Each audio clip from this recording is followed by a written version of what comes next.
তো আমাদের সামনে যদি এমন কোনো নোটিফিকেশন বা এমন কোনো ওয়ার্নিং চলে আসে যে selected boot image did not authentic, please enter to continue, এখানে যদি এমন কোনো নোটিফিকেশন আসে তাহলে কিন্তু ইনস্টল হবে না। তো এটাকে ফিক্সড করার জন্য আমাদেরকে একটু কাজ করতে হবে।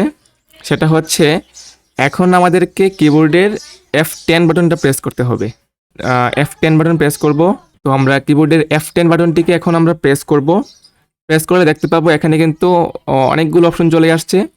তো এখান থেকে কিবোর্ডের যে এরো বাটনগুলো আছে সেগুলো দিয়ে আমরা নিচে উপরে যেতে পারবো। তো নিচের দিকে না যেয়ে আমাদেরকে যেতে হবে সিস্টেম কনফিগারেশনে, যার জন্য আমরা কিবোর্ডের রাইট যে এরো বাটন আছে রাইট এরো বাটনে প্রেস করব। এখানে আসার পর আমরা দেখতে পাবো নিচের দিকে আসবো, এখানে দেখবেন বুট অপশন নামে একটা অপশন আছে।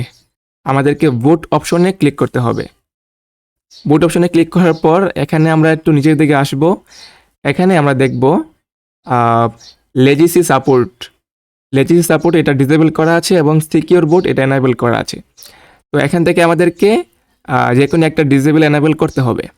তো যেহেতু লেজিসি সাপোর্ট এটা ডিসেবল করা আছে, এটাকে আমাদেরকে এনাবেল করতে হবে।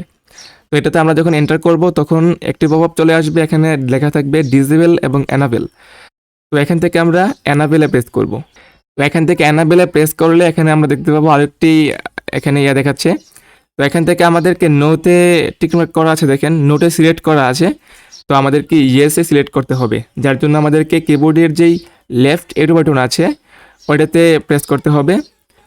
লেফট এরো বাটনে প্রেস করলেই ইয়েসে চলে যাবে কার্সরটা। ইয়েসে চলে গেলে আমরা যখন এন্টার করব তখন দেখব এটা এনাবেল হয়েছে এবং অটোমেটিকলি সিকিউর বুটটা ডিসেবল হয়ে গেছে।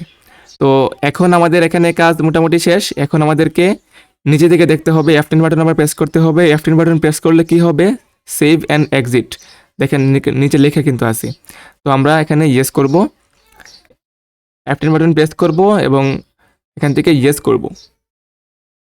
ইয়েস করে আমরা এন্টার প্রেস করব। তাহলে দেখতে পাবো কম্পিউটারটি রিস্টার্ট হবে।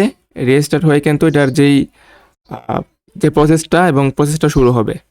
তো এখানে দেখতে পাচ্ছেন নতুন একটি উইন্ডো চলে আসছে। এখানে দেখবেন 4 সংখ্যার একটা কোড থাকবে, যে কোডটা হচ্ছে আপনার এখানে টাইপ করতে হবে।